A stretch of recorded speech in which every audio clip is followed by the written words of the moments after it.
Voilà, nous sommes de retour sur ces plateaux, mesdames et messieurs. Toutes nos excuses pour ces petits désagréments qui est vraiment indépendamment de notre bonne volonté de vous servir. Qu'à cela ne tienne, nous sommes là pour vous servir encore et encore. Nous étions en train de parler sur cette question des chauffourées entre les déplacés des Paka Djoumana, habitants, il y a Kinkole. C'était Shadrach Melao qui avait la parole. Tu étais en train de chuter, hein? Tu as 1 minute pour chuter. Ok, merci beaucoup, Ndeko Dos. Bon, normalement, l'État a sali faute parce que l'État a délocalisé Batou et que a planifié qui côté zone Mabangote. Et voilà, aujourd'hui, tout le monde a des conséquences. Il y a un monde qui est côté. Et aujourd'hui, et là, ça la passe, c'est ça que Batou Bazokoufa, mais l'État soutenu les comptes. Bazokoufa, l'État se met à Kara. Or, à ce point, que l'État a censé battre la bisso, puis battre la bilo qu'on a bisso. Mais le nom Bazokoufa, l'État se tenu compte parce que le nom de ceux qui tombent ça la micro n'a pas gardé n'a côté du Congo. Responsable des années. Et c'est l'État congolais. L'État même pas responsable parce que nous t'avons battu on a ça tenu à planifier comment on va la délocalisation à Bango. Est-ce que c'est que monter pour la kuna. Donc moi vraiment ce pour la ngai na goloba été le nom yo ba continue biso ya mboka na biso mingi basa beaucoup plus na ba émotion. Pour ba mona été il y a sali musala kitoko ye asali musala on s'en tenu compte que biloko bazo sala les ana ba conséquences mais les conséquences ya mona mona nikuna les conséquences ya mona est-ce que tu connais bani misiko mais okomona soka sali biloko bongo l'État yimoka koya a na koke kunda batwana et on a réparé dommage na salabo mais c'est pas ça. On n'est pas là pour attendre que le pire arrive pour que tout bon ça. Mais on n'est pas là pour planifier pour que le pire n'arrive pas. Ok, merci beaucoup Shadrach Melao pour cette intervention très intéressante. Pour Shadrach Melao, il y a un problème de planification. Ah oui? Parce que gouverner, c'est prévoir. C'est prévoir, j'allais dire. Donc l'État congolais devrait prévenir arriver à Batouana na site Kinkole à prévoir que non insécurité et qui causala et chaufferie qui causala entre Baouti n'a pas qu'à Djouma na Bazana Kinkole. Sans plus tarder, Toko 4e invité Nabiso, mais avant tout, voyez, topé sa information à chaud où est tombé. Le premier groupe de migrants expulsés des États-Unis, composé de Péruviens et Équatoriens, est arrivé ce matin à Kinshasa, pris en charge dans une grande résidence dans la commune de Lansele. Vendredi vers 1h du matin, les 15 migrants renvoyés par les États-Unis en application de l'accord bilatéral conclu entre les deux pays ont foulé le sol congolais. Selon des sources concordantes, tous sont originaires d'Amérique latine, principalement de Colombie, d'Équateur et du Pérou. Leur vol a effectué une escale technique à Accra au Ghana avant d'atterrir à l'aéroport international de Kinshasa. Et donc, ils ont l'information où il peut s'amener un journaliste Edmond Izuba. Edmond Izuba, tu peux sur Moté place aux alliés Landabiso. Merci de nous faire parvenir cette information. Sans plus tarder, aujourd'hui, Sephora Biasala. Qu'est-ce qui s'est passé réellement dans Kinkole entre ressortissants et déplacés? Il n'y a pas qu'à Djouma, il y a habitants et Kinkole. Merci Molobeli à population et puis je profite pour dire mes salutations au président Ricardo, il y a parti PADOC, Ricardo Mbunzamabe, un jeune qui sait du faire par rapport aux autres. Mes salutations à Jeunesse Extra Système. Force à toi Nathanaël Onokomba, les jeunes qui a dit non, place Jeunesse Belé Balouba. Oui, la facilité. Sincèrement, messieurs les journalistes, Nazali, na moi, inquiétude bingi, l'inquiétude doit en profiter pour nous. Merci, Nabino Bakonzamboka, pour vous allez qu'on néglige biso population, tandis que tous à souffrir, tous à koufa, tout le monde va étranger, bazakoya du jour au lendemain, Namboka Nabiso. Comment fait-il? Namboka Oyo, Makambunyo, se alliés non, papa, tout ce qui a causé Makambuna sentiment. Les autres, tout le monde va ne quoi pas qu'à Djouma. Bazar, Congolais. Au Baouti, na différentes provinces. Il faut s'installer dans la ville province à Kinshasa. D'abord, moi je vais vous rappeler une chose. Moutou Azali na facilité à côté Kanda place il y a Botami. Pour na s'installer malgré ça quand le pays Morocco ça déjà déplacement du fait déjà ko Longwanda ko no pour que ne bitika mususu. Il accès te mabe ezali. Parce que ceux qui batouana na ba province na bango collier ezalaki na facilité. Donc en fait, social en général ezalaki. Balingi ko se retrouver na ville province à Kinshasa te. Et fait déjà ko se retrouver na kata ville province à Kinshasa. Oh yebi ke naza ko kende kuna naza na ninda ni place à ko vana mena ke ipo za mboka na ngai. Il a que c'est que ma bezali. Maintenant ba konzo baza ko diriger biso faut pas comprendre que mundo tia longwe kuna koma ma bezali. Bozui bande kuna biso bobuki bango bisika bazwaki. Sans oublier qu'ils sont des Congolais de père et de mère. Boki kotindika bango place oyo na minute nga naza kosola na papa batu baza ko kufa sen pepa kinkole wana ya docteur David ezwaki succès zaka na succès pour facilité. Dans l'hôpital on a quand même hôpital wana za na succès je vous informe. Batu baza ko kufa bitume comme le roi guerre ya batu papa na bato baza. Il y a un mort et 8 blessés. Un mort te 9 nga lobi 9 bazuma sasi yobi un mort de. Okomi bato baya ko kosa biso na 8 blessés na un mort. Wala za bila gouverneur bourgmestre commune en Sili.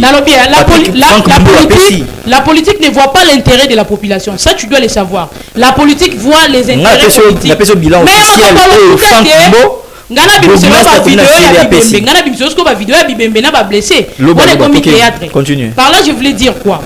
Même la Bible nous dit d'abord bana Israël, égyptien asima. Comment bana na yo mona ndak balali nzala yozo koka kozwa so ya bat misusu. Bato ba c'est-à-dire quoi? Je vais t'expliquer. Lelo on toza na problème na ba Rwandais. Tolobi était il y a pas un tribu dans ce pays la RDC o ba bengi batuti, vrai ou faux? Mais ce qui tonandeli bien c'est leur histoire. Batuti wana bazali mélange ya congolais na Rwandais de tobimisa ki batuti te. To sangisi wana tamba ba memaki biso na brassage et mixage. To sangani to botaki te to lingani ba pays voisin. Lelo tobimisi batuti. Moment où tu commis un problème pour le but que batuti baza ba congomanité. OK, nous on applaudit. Non mais le chef de l'État avait dit que banyamulenge baza ba congolais. Mais laisse-moi te dire une chose. Yobi le chef de l'État avait dit mais bato baza na chef de l'État baza ko commettre bon ba banyamulenge baza ba congolais. Batuti baza ba congolais pour preuve, il y a nos frères congolais de père et de mère au baza ba différents pays ba bundisa bango to mona ba image. Ko ça na rassemblage de tango za na etandoike. To ça na pona ko éclaircir opinion ba vérité. C'est qu'on le longtemps bino même so ba mexicain. Bon même so ba philippien. Biso moko bisika ko vendre des athées. To ça on associe la malam te to vivre na ba condition ya passe. Bon même so ba étranger en plus baza loger quelque part tandis que biso moko ba ba péruvien na ba équatorien de bayi. Mais ba ko yana ndini ni tanke ba tapaka juma bana bisika ko vendre athées. Bon, les financements états-unis. Les financements états-unis. Mais est-ce que qui comment a biso ndenge ezali boy? To ke ne pas na logique. Biso to za poubelle ya ko ramasser biloko états-unis boaki. Nyos wana pour vous dire ezali donc c'est fora RDC commis des potoirs. Mais pourquoi ils sont lokolo la poubelle papa? Yo moko na ndako bana bolala libando zui bana ba porter bango na ndako za makambo ya soni dokolo bango te. Ça fait très mal au cœur. Bande kwana baza ko souffrir, toi tu vas me dire ce sont de blessures internes ko eza ko tikala na kati ya ba kongomani wana. Baza ko ganga tata mokonta. Lorsqu'on parle de tata mokonza mboka, bato belé faut beza ka Félix Antoine Tshisekedi te. On voit toute une équipe ya gouvernorat. Est-ce que vous comprenez? Ba ministre baza na kati ba ko bela tata mokonza mboka yoka kolela na biso bitumezali. Ce qui gouverneur a kiatie kimia. N'est-ce pas tata mokonza mboka répondre? Mais bon, par exemple, la population, apparemment, nous parlons seulement de chef de l'État. Mais ils allaient m'appeler, papa Nangaï. Ils allaient m'appeler. Alors, le chef de l'État va représentant partout. Exactement. Nous savons que quand on a facilité, batache eza réparti o yebi ke ngana za gouverneur musana ngeza libo ngana za député musana ngeza libo ngana za ministre musana ngeza libo bon tant musiko bande kona bakendaki kuna ti ba menace ezali ti batu baza kokufa bango batu baza pembeni na mokonza mboka discours na bango conseil na bango baza kopesa tata mokonza mboka ezali po tito koma na niveau ya kondima ba étranger ba ko va na mboko j'en doute fort eza des kaka na kati ya papa mokonza mboka moi en étant molobeli ya jeunesse congolaise mobimba na lobby idée wana eza idée moko toki ko applaudir tes jeunesse je vous appelle à prise de conscience et non ya kosala désordre parce que jeunesse à l'autre aux quoi jeunesse à Kalato qui manipuler coloniser mentalement dans des partis politiques pour s'incliner devant les autorités morales dire oui non bisoza jeunesse au bazar pour réfléchir nous donnons aussi notre point de vue nous donnons aussi notre opinion nous pensons que idée wana ya ko battre la bapa ya ko négliger biso population et OK, merci beaucoup Sephora Biasala pour une analyse nayo très percutante. Sans plus de tout côté la deuxième thématique, tout l'élection il y a gouverneur il y a Sankourou oh tout le monde ils ont divisé UDPS na Union Sacrée. UDPS pourquoi? Parce que tout le monde Kabouya avec un candidat naïe monsieur Loumou.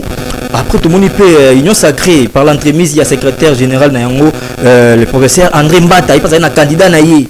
Alors l'élection est pour candidat il y a Union Sacrée, donc il y a André Mbata à battre candidat il y a UDPS et puis André Mbata à lobby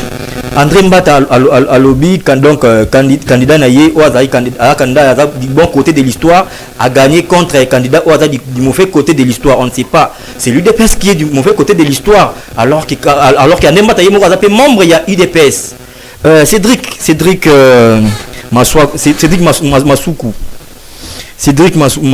est-ce que vous pensez que l'élection au gouverneur il y a Sankourou et qu'on divisait UDPS d'abord à son sein et puis UDPS na Union Sacrée où ils allaient diriger bongo na le professeur André Mbata? Merci beaucoup Nicodeus pour comprendre que régime Oyo. Merci beaucoup Ndeko Nangai pour comprendre que régime Oyo depuis baza pouvoir en 2018 baza autour il y a ba confusion et puis baza autour il y a ba débat et puis ba distraction je peux dire.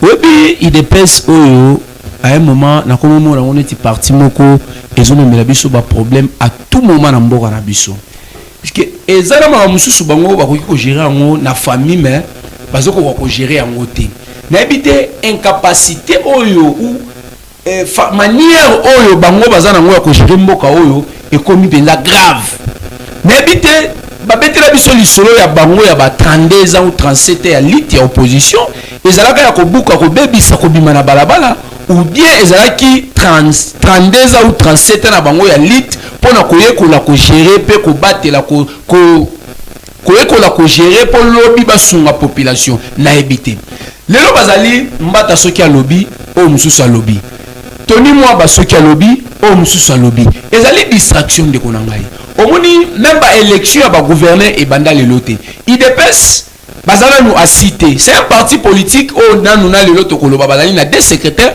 général ya parti bazala nous a cité yango na oyobela ba kongomani boye bo espérer le lokoté na régime oyo pe na pouvoir ya IDPS o ba pesa biso pourquoi na koloba nanda kunanu soko moni papa na mama bayoka na kate bakozana na difficulté ya kotangisa bana bakozana na difficulté ya kosala makambo mususu alors est-ce que nanda ko papa na mama bazana difficulté nanu ya kotangisa bana na bango moko bakotangisa mwana bazin et c'est inacceptable bakokokate depuis bakota na pouvoir bango moko na babandi bitumba depuis bakota na pouvoir bango moko babandi ba confusion élection gouverneur. Je sais que le parti politique est à Kanabakota Nayango. Ce qui gouverneur Wana, si le quota est allé n'a pas il y a IDPS, pourquoi pas organiser en interne? Et comme un débat sur les réseaux sociaux, Mbata dit, Kabouya dit, pour quelle raison? Mais ils allaient partir à l'Olengeni et puis à la fin, ils allaient dans haute autorité à partir. Ces gens-là oublient l'article 96 de la Constitution de Bisso et puis qui signe de Félix Antoine Tshisekedi Tshilombo na kokota makambo ya parti politique. Alors, Mibeko Yobi a commis déjà autorité au Tobengi président de la République a koki kozala susu atana moi parti pris à Bamakambo et taliba parti politique ité. Mais ces gens ici au tozali na bango la limité la 10e riawa bakomi mabiso no tokoze la décision ya haute autorité. Ezali pas signe ko nangai. Moi je sa professeur Mbata azali professeur des universités. Azali na honneur moko ezali vraiment tant tozo benga batu ba professeur toali batu moko ya honneur ko banga pe ko kima na musika puisque bazali batu yo na kala na bamboka mususu so ba benyo professeur ozali honoré mais tant tozo mona bande ko ba professeur comme le professeur Mbata un constitutionnaliste ali ko tangola na confusion nande ko Augustin Kabouya na o etali ba désigner oyo bakoki kovanda na ndaku na bango moko ba désigner gouverneur ya province moko et créer trouble. Et alors problème il y a plus de 100 millions de Congolais. Bakopé ça bango nini? Ndeko ezali pasi ce que je vous dis, les partis est venu pour détruire. Bango bayebi kobuka ba transco à l'époque. Bango bayebi kobebi sami tukana ba marche. Mais ce n'est pas pour gouverner. Vous pensez qu'à l'époque de Joseph Kabila, les 18 ans, Ezali n'a pas de problème. Mais il y avait aussi des problèmes. Mais pourquoi pas les problèmes? Et qu'on gère en interne. Au lieu que Bobi Misango Libanda. Mais comme il y a un lobby, il y a un matinée politique. Et là, bon, est-ce qu'il y a une toujours qu'il y a une distraction. Ok, merci beaucoup Cédric. Oui, chité. Les régimes où l'IDPS au pouvoir, ils allaient pour distraire la population où ils allaient plus de 5 millions d'habitants. Parce que bangomo kona nous interne, bazali incompréhension. C'est un seul parti où ils allaient des secrétaires généraux. Kolongwana ba poste ya parti. Toyoka bango koloba ndeko na biso akima Afrique du Sud na bosani sukombo azali ancien gouverneur ya Lubumbashi nani oyo akima te oyo Katumbi ou Kabila, ce sont nos frères. Et créer là bango na confusion. Oh non, ezali choya kabuya. Oh non, ezali boye. Yepa na tongo amemela biso sous matinée politique. Alors bien non Katumbi azali adversaire de taille, il y a on a proposé qui yepa comme adversaire de taille. Ndeko ezali distraction. Bakongomani, il faut pas yeba, j'apprécie madame lorsqu'il dit azo benga ba jeune congolais na prise de conscience. Alobi akobuka te, yakobebisa te. Mais il faut accepter tel ou kuta, puisque le régime est construit dans les mensonges. Chité ndeko Cédric, chité pote. Ezali ya lukuta, alobi congolais soit conscience. Bakosi biso mingi. Tokote na lukuta ote, puisque lukuta oyo, eleki melani balobaka et débordé makasi. Nanda kubaye koki kolamba balambi fufu bakoki kokabola te, bana mususu balie te, et bongo mona ya vaza kolia nini. Ezali distraction. Bakongomani obali ko espérer na régime, pas espérer les l'autre côté, puisque le régime est incapable, je le dis, incapable. Ezali pas si peu mawa. Balobio haute autorité. Le professeur Mbata. Otika distraction. Article 96 ya constitution. Ozali professeur elobi nini. Boliko kota ndeko Félix Antoine Tshisekedi Tshilombo toujours na makambo ezotala ete. Totika jamais komona Shadai koloba haute autorité. Bazalaki pe na ba problème. Ok, merci beaucoup Cédric. Daniel Lumumba Bongolé, candidat, il y a Union Sacrée, donc il y a professeur Mbata, Jules Lodi Mongo élu gouverneur. Contre candidat, il y a Augustin Kabou, il y a M. Loumou. Est-ce que pour désigner simplement candidat unique au sein de l'Union Sacrée, ça pose problème? Est-ce qu'on peut parler d'un problème de structuration et d'organisation au sein de l'Union Sacrée? Merci de laissez-moi vous dire que ça fait très mal na bandeko na biso IDPS, mais d'une manière pratique na ba autorité à IDPS, à l'occurrence le secrétaire général permanent, le secrétaire permanent, le professeur Mbata. Vous voyez que il y a un adage qui dit tout coule, tout passe, rien ne demeure. Héraclite d'Éphèse. Baloba appelle sous balobi que ba riche bazan à venir na bango, ba pauvre disons ba riche bazan à passer na bango, ba pauvre bazan à venir na bango. Qu'est-ce que je me dis par là? Moi je constate que l'Union Sacrée bazo sunga mokonzi kolote, bazo sunga président Félix T. Mbutu eza l'Union Sacrée et mbutu wana ezokota même na niveau ya parti politique ya chef de l'État IDPS. Pour ne pas se répéter de quoi tu koloba na mozindo. Moi je regrette lorsque le président de la République a pris sur responsabilité, au lieu de la responsabilité on a âme et conscience et comme à camp. Na IDPS il y a des camps. Et comme Baka qui y a le secrétaire général Kabouya, et comme Baka y a tel, et comme Baka y a tel, et comme Baka y a tel. Quand il y a des Bizimbu. Il y a des Bizimbu, Ote, Bissot Toza pour la monsieur tel. Et ça fragilise même le parti politique. On est au IDPS Bazaki na mota Bazaki na opposition, et ça Bazaki na le loté. Regardez seulement Congrès na bango. Le président de la République appelle ça bango déjà mot d'ordre qui va ça la Congrès. Mais jusqu'à présent, Congrès a ça le matin. Conséquence, Ezako bébi sa réputation le chef de l'État. Voilà pourquoi moi j'en appelle au chef de l'État. À la responsabilité en main. Parti politique qui n'a eu IDPS d'une manière générale, Bazako accompagner été. Tant qu'on va accompagner été, et ça la sonne. Et pour revenir à votre question, moi je trouve très mal que na kati union sacrée, bamususu baza na ba candidat, au candidat ya monsieur tel, ya monsieur Y. Et ça normalité. Parce que ça regroupement, ça ni les famille politique moko. Ce qui veut dire que ceux qui moto moko abimi na kati ya union sacrée, et li ko ba que union sacrée va gagner. Mais le loyo et comment ba candidat ezala na niveau ba ministère.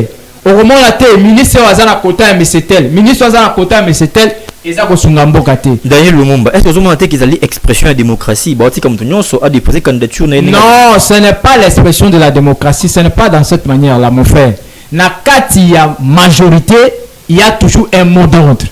Quand il y a famille politique, il y a toujours un leader qui décide, qui donne les orientations. Quand le président de la République a fait sa orientation et que Bilo Bassibaten n'a pas besoin d'honorer en côté, quelque part ça fragilise. Qu'est-ce que je veux dire par là? Ce qui, monsieur Oyabimi, gouverneur Onani Lodi, Azan Union Sacrée, où est le problème? S'il est le membre de l'Union Sacrée, comment ça va diviser le professeur Mbata avec d'autres personnes? Moi, je pense que ce n'est pas normal. Ce qui, Azala qui peut-être est opposition, là on peut comprendre. Mais une même famille politique, entre Bilo, Bozo Salabaka, entre Bilo Bozo au Canada, il y a un niveau de la province, il y a trop de problèmes. Il y a beaucoup de problèmes parce que le gouverneur va commis na bakan. Oh province, oh gouverneur M. Mbata. Oh province, oh gouverneur M. tel. Oh province, oh gouverneur ministre tel. Et ça malamute. Il y a un pour chiter. Moi je demande au chef de l'État responsabilité à gestion en boka et ça na maboko na ye. Ameka quand même ko restituer parti politique na ye. Ameka ko restituer. Mais il y a l'Union sacrée de la République, l'Union sacrée c'est lui l'autorité morale. Yende mutoza autorité l'Union sacrée. OK, merci. J'espère que c'est de la parole par rapport à ça. 30 secondes pour la motion. Donc, la expression de démocratie, ça me fait très mal. Alors que l'idée ce n'est pas la démocratie. Tout le monde a candidat unique au niveau de l'Assemblée nationale et même soi-disant candidat à chef, ce n'est pas la démocratie. Peut-être il y avait... Non, ce n'est pas la démocratie. Ici, nous sommes en face de la tyrannie et la dictature de M. Antoine Félix Tshisekedi Tshilombo. Ce n'est pas la démocratie. Non, la démocratie, ce n'est pas ce que nous voyons aujourd'hui. Ce n'est pas la démocratie. Neko Félix Antoine Tshisekedi nous a imposé Aimé Boji comme candidat unique au niveau de l'Assemblée nationale. Ce n'est pas la démocratie. Ce n'est pas la démocratie. Ok, merci beaucoup Cédric. Daniel Bongolais cité pour... Ouais, Nazo cité en disant ceci, que Bissot à la présidente de la République a restitué l'Union sacrée parce que yende a autorité morale. Union sacrée et outil na yende mtoazo gérer yango. Alors pour chuter, je reviens très rapidement dans Marambo de Kauti Koloba tout à l'heure, à ce qui concerne le président de l'Assemblée nationale. Aimé Boji, vous devez savoir une chose mon frère. Dossier à Aimé Boji, ezalaki problème ya bakota. Na kati ya gestion ya mboka, ezalaka na problème ya bakota. Lorsque il y a une coalition au sein d'un groupement, au sein d'un parti politique ou bien un régime songolo, bakabolaka ba pour sa responsabilité. Alors, les postes de président de l'Assemblée nationale et les postes où ils ont revenu dans le parti politique qu'on appelle l'INC. C'était normal qu'après le professeur Vital Kamere, que Aimé Boji a récupéré le poste. Alors, Aimé Boji qui est mon côté, il y avait beaucoup de candidats. Mais après traitement de dossier, pour que la Union sacrée et la affrontement, c'est la raison pour laquelle monsieur le professeur disons, président de la République a jeté qui dévolue et pas Aimé Boji. Donc ça n'a rien à voir avec l'histoire des chefs de l'État. C'est la dictature, non. Ce n'était pas la merci dictature. beaucoup Daniel Lumumba Bongolais, Shadrach Melaou. Shadrach Melaou, est-ce que des ordres OESA aussi il y a eu des PS bazana des secrétaires généraux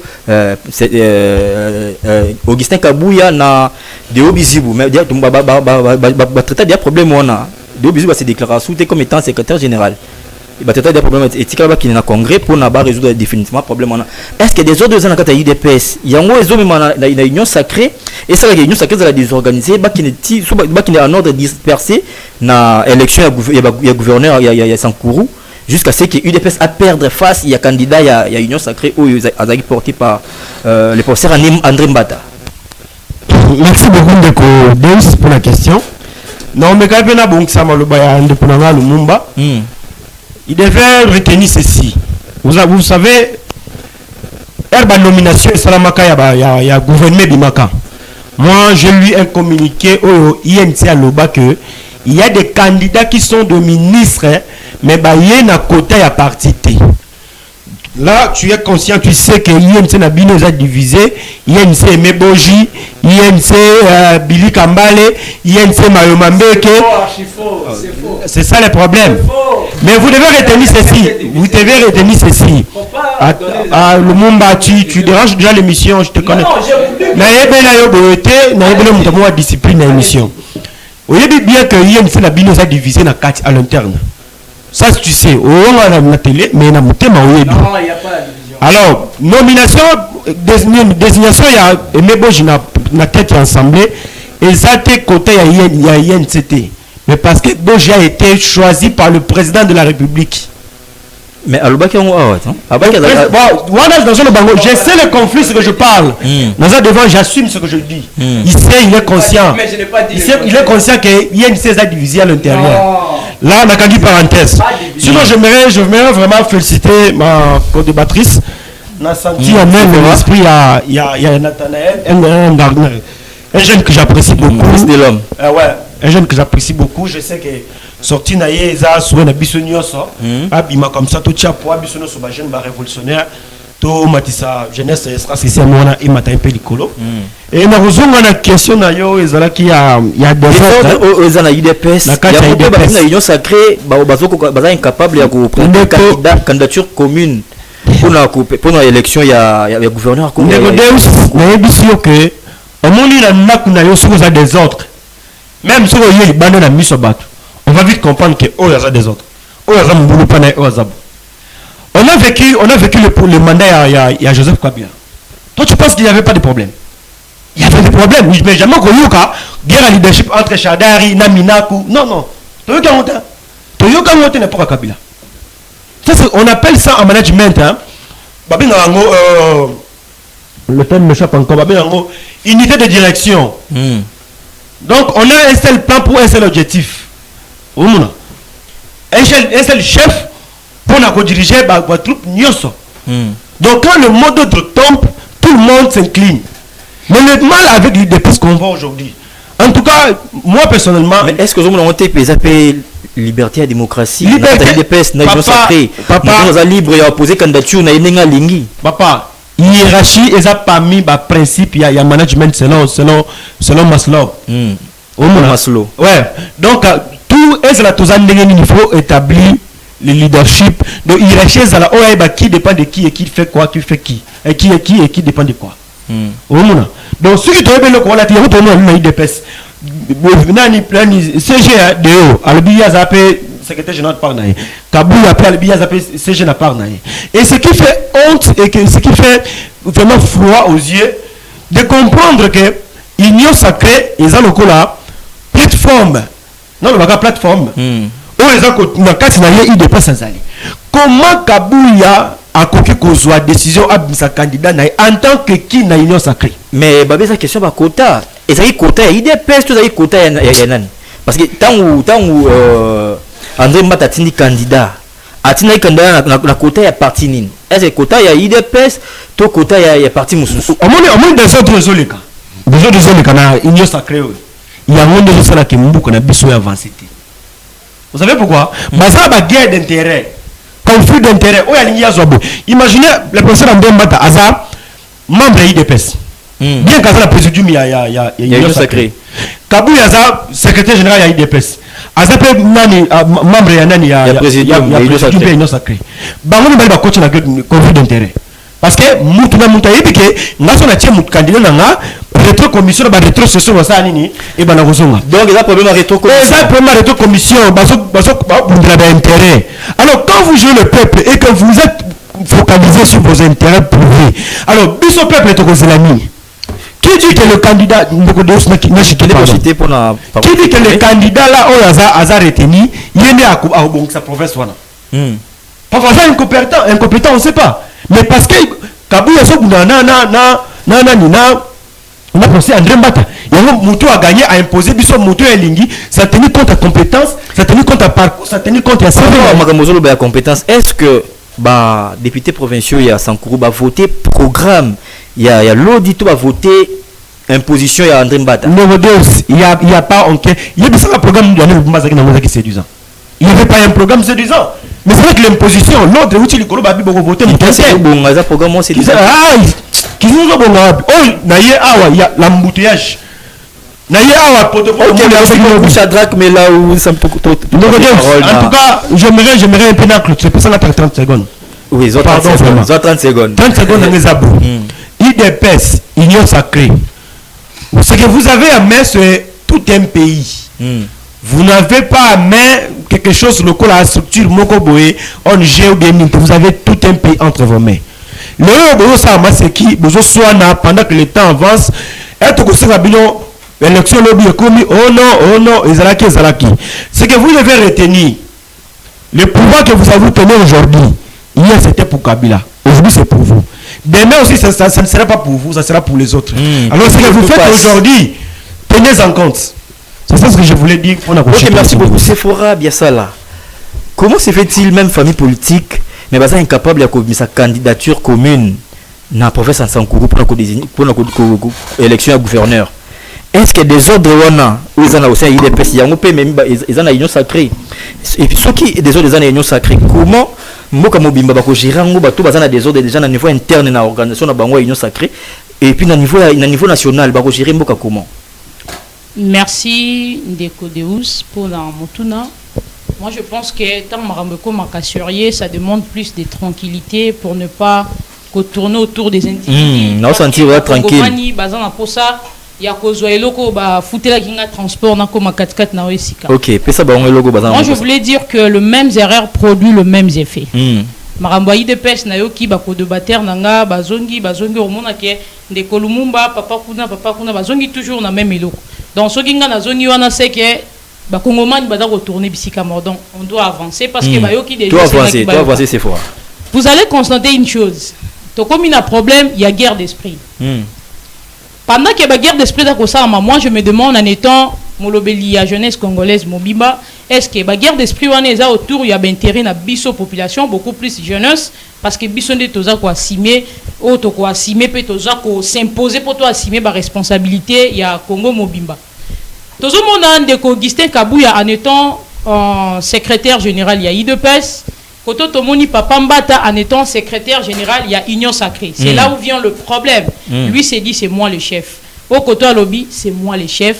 Parce que à Otala Tozalida, parti au Ebimisi président de la République. Au Koto Nganazali chef parce que Ngani Nazako réunir parti au pouvoir. Donc vous voyez un peu. Moi la question que je vais me poser ou je vais leur poser, ceux qui ont besoin de chance à répondre, ils devraient d'abord commencer. Il y a Komituna Mituna. Est-ce que na niveau il y a 100 cours? Mais c'est le président de la République. Azala qui peut voter massivement. Ça, c'est la première question. Faut pas vérifier. Kotani ni papa Mokonzamboka, Azwaki, na niveau ya Sankour. Bon, ceux qui Azwaki côté à Malonga Kuna, entre guillemets, Bangonde Bayebi. Et ça, à travers ba parti nini. Ça, c'est la deuxième question. Bon, ba parti wano basala qui était tata Mokonzamboka, Zwa, ba voix et belé na katia Sankour. Est-ce que ces partis-là, bazako se retrouver na katia Union Sacrée? Ça, c'est la troisième question. Ceux qui bazako se retrouver na katia Union Sacrée. Est-ce que par ba parti on va penser qui papa mon konamboka ba voix na Sankour? Ne ba se retrouver na katia Union Sacrée. Est-ce que IDPS fait partie aussi? La quatrième question. Ceux qui IDPS c'est à faire partir, ce sont des cuisines internes. Pourquoi ne pas qu'on négocie na katia? Moi je pense que IDPS peut beaucoup aux égoïstes à 100%. Vous avez presque assumé ma place et belé. Ndeko Daniel Boumba, il est de quel parti politique?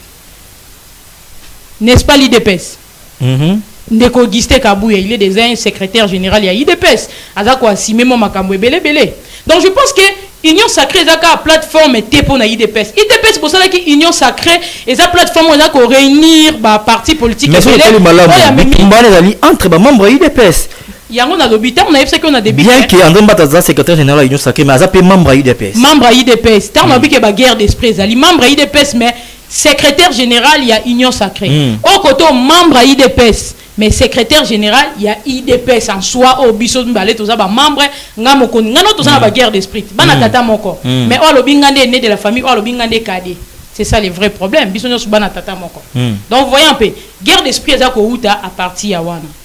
Pourquoi n'est pas kotika candidat ya gouverneur ya Sankourou abimana parti mususu? Est-ce que ezaka obligé fait bimana kata IDPS? Eza makambo eza ko pesa soni. Est-ce que ezaki kota ya UDPS? Kasi ya mona lobby ba guerre d'esprit na ba tant est-ce que na début politique eza kota ba intérêt ya biso population eza kota ba intérêt politique. Est-ce que réellement candidat oyo Papa Auguste Kabouya za ko imposer biso wana? Avantage na kati ya bana Sankourou parfois ce que tuni pe ba yebiete. Non ki kozala mona njili mais ce que na njili po tuni ba yebingati. Vous voyez un peu le problème. Non ki kozala mona njili mais ce que na njili tuni na sa réputation à bienté. Est-ce que je suis obligé de représenter commune ngai na ba problème à bon autant que na sa na réputation à bienté na kati ya commune nga. Je n'ai pas dit que candidat au Papa Auguste tinde ki azana nani à bienté. Et ça juste ba analyste. Est-ce qu'on peut dire que candidat ya André Mbata loko yinde aza élu c'est qu'il y a yinde azo représenter valablement bana Sankourou? Bon, jusque là to ko juger bango tang ba ko sala musala. Basali nanuté. On ne peut pas juger une personne on a affronté la situation à mettre. Vous allez voir que la carte politique n'est pas dans la kokende. Tout ça sous-souté pour la population. Ba promesse nous va faire ça qui à le peuple d'abord et comme il les ventre d'abord. Na même mon analyse mon quoi mouquieto mais on comprend que va pas citer dans l'émission. Tozui ndeko na biso papa Viter Kamere, il est de quel côté? Sud Kivu. Il est de Sud Kivu. Sud Kivu. Toké n'a pas. C'est ton président du parti. Non, c'est pas un problème, il finira par me répondre. Tomoni papa Tozui, s'il vous plaît, boyi bangata na ngaité. Allez-y. Tomoni papa Viter Kamere, il est de Sud Kivu. Tomoni papa Bat, il est de quel côté? Sud Kivu. Sud Kivu. Lelo ministre il y a intérieur auto combattre lelo. Chaban, il est de quelle province? Sud Kivu. Ah, vous voyez un peu là où nous venons. Guerre d'esprit là déjà du côté Sud Kivu. Na ba bande konabiso ba moyen à toucher les vous comprenez déjà de quoi je voulais parler. Vous comprenez là où je suis. Mais moi je vais me poser une question pour remettre en Congo. Oui, c'était ma question si et seulement si papa Viter Kamere il avait pété les plans pour que Batouya pouvoir ou Batouya IDPS ba rejeter ndenge ba rejeter. Bon, tozongi na papa na biso bat ou qui consultateur il y a Union Sacrée. Le fait seulement de dire que notre pays n'a pas un problème de la constitution dont on a un texte c'était on a un battre. Est-ce que IDPS il faut traiter ndenge traiter qui est? Ok, merci beaucoup Sephora. Merci beaucoup Sephora. Tout comme dans cette émission Nabiso avant tout se séparer, tous les canaux na étape il y a la rubrique Nabiso il y a carton du jour vous allez rubrique où les sanctionner ba Congomans nyonso au ba se distinguer soit positivement soit négativement na ba domaine na bango carton rouge ils allez pour na ko sanctionner négativement mutu o se comporter mal dans la société, carton vert ils allez pour na ko encourager mutu o poser qui acte malamu ko encourager à poser davantage et puis carton jaune ils allaient pour avertir mutu oyo à se diriger dans le mal pour na ameka un peu ko rectifier les tirs. To bani bon na Daniel Lumumba Bongolais carton du jour na ezanini o pesi na nani pe pour na acte nini ba posaki. Merci beaucoup pour la question là yo. Bon, vous savez l'histoire des cartons. Moi je pense que au pesi avertissement au dit oyo. Je m'excuse. Merci beaucoup pour la dernière question là yo. Au principe sur le carton, au lobby, au avertissement peut-être dans ça acte moboué. Voilà. Mais ça peut ma ma cité juste pour nous avertir à zonga dans la ligne droite. Ok, moi je pense que moi j'ai choisi beaucoup plus carton rouge. Carton rouge au PC nani na zo pesa carton rouge na ministre il y a enseignement primaire et secondaire. Pourquoi on appelle ça carton rouge? Pour la nini? Parce que le langai na moment où la zone bisayo j'aurais appris que l'enseignant bazo lela l'enseignant jusqu'à présent bazo continuer ko lela yango ngai lokola moko ya enseignant parce que je suis assistant ici près de Sati de Kinshasa bande ko ngai ya Bumba bande ko Équateur ya province na ngai ya Sidu Bangi bande ko Dongo il semblerait-il que jusqu'à présent, non, le fouti bango, moi, on le quitté. Il semble, j'ai dit ça au conditionnel. C'est un problème général. Mais c'est ça. Voilà. L'agent sur l'État, mais il y a un cas particulier à ministre national et enseignement. Il y a un qui a dans le même point d'ordre d'idée, nazo senga na président de la République a ça la remaniement na Lombango. Parce que dans la ministre il baza ba compétent. OK, merci. Merci beaucoup Cédric Masuku. Carton nino pesi na mkola lelo pe na nani pe pona nini. Ndeko de sutoko pesa ta de carton te. Moko yali mabe makasi. Bon, na pesi carton rouge. Carton rouge. Il peut sous carton rouge kara. Na pesi carton rouge. Brandi carton. Et pas yango. Et pas mon mboka Jacquemain Chabani. Oh, Jacquemain Chabani a salini no pesi carton rouge. Jacquemain Chabani na banda komona ye na musika. Ki ali mutabwania ali mayele makasi. Mais lorsque Jacquemain Chabani a commis en tête du ministère intérieur, toali na ba problème kidi. Ba policier bali kokotisa ba civil maboko na poche. Alors que azali mieux placé à droiture la police na biso na commandant même ya ville province de Kinshasa au tuzali na bangwa. Donc carton rouge na ngai na pesi yango et pas ya ministre intérieur Jacquemain Chabani et puis na kiti muke et pas ya papa na ngai Israël Kankou yepe na bakisi rouge kaka. Carton rouge pour deux personnes. Deux personnes. OK, merci beaucoup. Ata 10 na opesa. Merci beaucoup. Te to sugana pona lelo, merci beaucoup. Sephora Biasala. Carton ni opesa na mokola lelo et pona nani pe pona acte ni apozaki. Merci Ndeko Daous. Avant la pesa carton, malgré na qui n'avait pas eu bina pesi d'encouragement na bâtonnier sur basoutenanga précisément na président ya 1000 casquettes. Papa Saïdi Oyo Alandaranga na ville province à Kinshasa 1000 casquettes. Mes salutations dans Yurak Ndenge. Yurak Ndenge, le jeune le plus bleu. Na pesi carton rouge na ngai. Ah, c'est fort, carton rouge. Natika. Pesa, toké. Carton rouge na ngai. Carton rouge na ngai bandi déjà na ministre intérieur. Oh. Insécurité, là on a triplé. Insécurité, papa malgré les mort qui voulait combattre bino toyebi mais yayo pene ko ya solo yayo libanga za molilité au mérité au kende kopema soki baninga basala ke loka malonga te ba ke pema yo pena mto sali pene ya malonga yo il faut que nende na ndinga solo Jacquemain Chabani faut sengi apema papa kende kopema soki constitution sali déjà 20 ans bon ba senga ba changer boni papa ça n'a plus de 20 ans il faut pema pour Sephora Zwata relève total ndenge musale ko kende na pesi lisusu carton rouge nanga na vie na ngai mes salutations na vie na ngai sayo ba poubelle ko za la ndenge zalité na ville province à Kinshasa sayo ba toilette publique za la ralisu te to koma okuta na ngona ba chasser le kwa maboke to lien nzela kinkole papa Daniel Bumba avec beaucoup de respect je vous aime tellement carton rouge à liboso na pesa que apparemment comment qui te mais alelo comment tina ndako Daniel Bumba beta koko carton rouge na Daniel Bumba gouvernement la Sephora tozwa relève autant ndenge makambo ko changer avec nouvelle idéologie ya jeunesse congolaise. OK, merci beaucoup. Dernier carton et pas Shadrach Mela, j'espère qu'il vous a la carton mususu à part rouge. On espère bien Shadrach Mela au carton ni bombe biso pona lelo. On a nani pe pona acte ni a posé. Comment vous pouvez espérer que non, na espéré. Vous gars na mbogo muto za faire ça.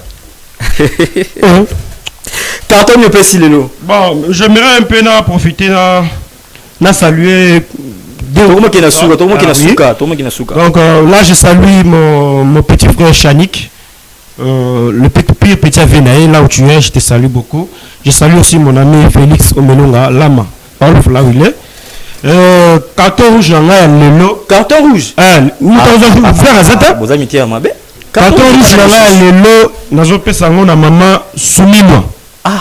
Maman Soumimwa sali nini? Maman Soumimwa aza la chef tenante balobaka.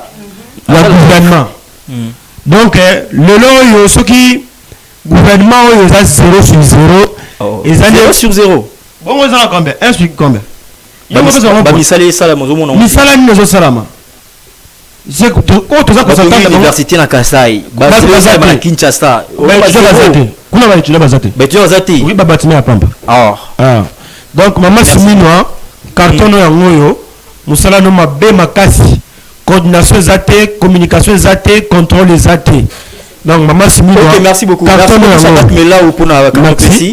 carton vert pour na ndeko biso Shabani Chris Ngindu Malauka azo fêter anniversaire naye mokolo lelo ndeko Shabani Chris Ngindu Malauka ou azo fêter anniversaire naye mokolo lelo carton vert pour naye parce qu'il a célébré anniversaire naye mokolo lelo ndeko Shabani Chris Ngindu azali membre ya je suis Tchangou Asbel aux Ali Bongo dirigé par le président Patrick Kadogo. Il est vraiment l'homme à tout faire. Il y a je suis Tchangou Ndeko Shabani Chris Ngindu Malauka Montréal photo il y a Shabani Chris Ngindu Ndeko Shabani Chris Ngindu Malauka azali membre ya je suis Tchangou Asbel ou célébrer anniversaire naye mokolo ya lelo azali vraiment l'homme à tout faire. Il y a je suis Tchangou, il est le bras séculier. Il y a président naye Patrick Kadogo Malauka et puis azali pendant l'homme à tout faire yena azara au fouré moulin je suis Tchangou ba activité nyonso yene pendant se chargera na yango pona e simba ekene malamu. Merci na yo Ndeko Shabani Chris Ngindu Malauka célébrer anniversaire na yo malamu totonde liyo mbotama elamu joyeux anniversaire à toi. Tokomi bo la suka ya émission na biso mokolo lelo temps ezalité ndeko Sephora tokomi na suka Montréal a tanga ya pression pour na to chuter. Merci de l'avoir suivi bandeko balandi biso de partout tokomi na suka tolobeli problème nani élection ya gouverneur ya Sankourou ezobota problème entre Jacquemain entre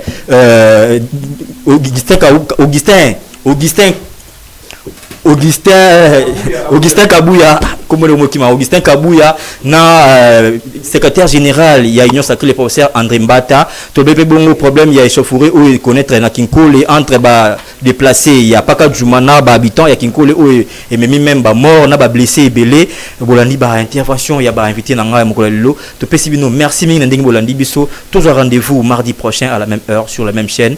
Entre-temps suivez la rediffusion à 22h juste au revoir. Le petit carton vert et pas moins mboka